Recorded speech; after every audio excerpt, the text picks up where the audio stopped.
विपक्ष पर fake news फैलाने के आरोप लग रहे हैं। यह कहा जा रहा है कि नरेंद्र मोदी अगर तीसरी बार सरकार में आए तो देश में संविधान नहीं बचेगा।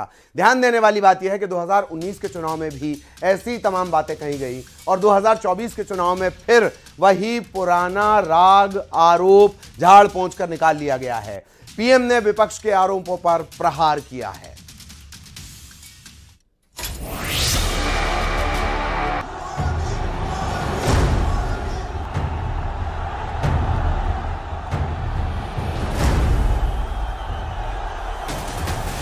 क्या 400 पार आने पर मोदी सरकार देश का संविधान बदल देगी या फिर विपक्षी पार्टियां संविधान बदलने का डर दिखाकर राजनीति कर रही हैं?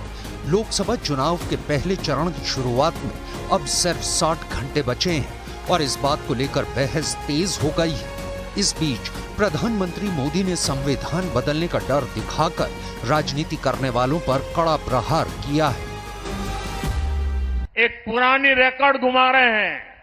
जब भी बीजेपी आगे बढ़ती है तो संविधान का राजनीतिक शस्त्र के लिए उपयोग करते हैं और झूठ फैलाते हैं।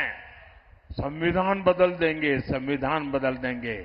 भाइयों बहनों, लिख के रखिए, मोदी तो क्या, बीजेपी तो क्या, स्वयं बाबा साहब आंबेडकर भी इस संविधान को नहीं बदल सकते हैं। और इसलिए झूठ फैलाना बंद करो। The RSS and the BJP are trying to destroy India's constitution and change India's constitution. The Congress Party and the India Alliance is trying to save the constitution of India. प्रधानमंत्री नरेंद्र मोदी की इन तस्वीरों की दुनिया भर में चर्चा हुई, जिसमें देश की संसद और संविधान के प्रति उनकी आस्था साफ दिखाई देती है। मोदी कई मौकों पर संविधान को सर माथे से लगाते दिखे और उन्होंने ही पहली बार देश में 26 नवंबर को संविधान दिवस के रूप में मनाने की शुरुआत की।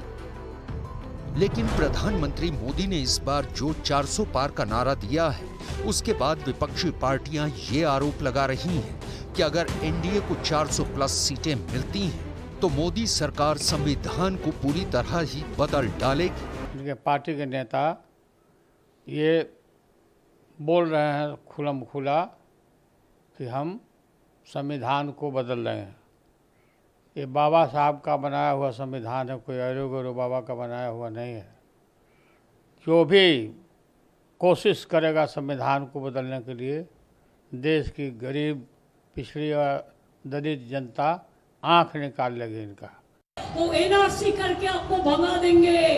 वो यूनिफॉर्म सिविल कोड किया है जिसमें आपका धर्म का कोई अस्तित्व नहीं रहेगा, खाने पीने का नहीं रहेगा, आपका कोई आइडेंटिटी नहीं रहेगा।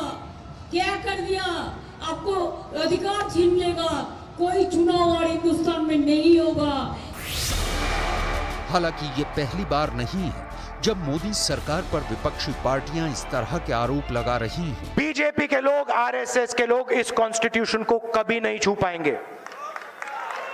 हम होने ही नहीं देंगे। और आने वाले चुनाव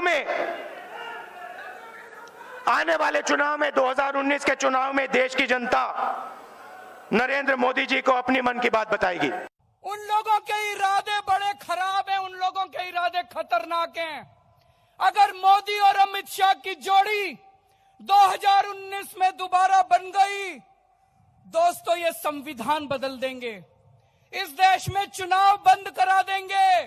किसी को डरने की जरूरत नहीं है। मेरे निर्णय किसी को डराने के लिए नहीं है, किसी को दबाने के लिए भी नहीं है। मेरे निर्णय देश के सर्वांगीण विकास के लिए है। पूरा विवाद मेरठ के बीजेपी उम्मीदवार अरुण गोविल के बयान से ही हो रहा है, जिसमें उन्होंने संविधान में बदलाव को लेकर टिप्पणी दी। संविधान जब हमारा देश का बना था उसमें धीरे धीरे परिस्थितियों के अनुसार, काल के अनुसार चेंजेस हुए हैं धीरे धीरे, है ना। तो वो चेंज करना जो है वो प्रगति की निशानी होती है, उसमें कोई खराब बात नहीं होती।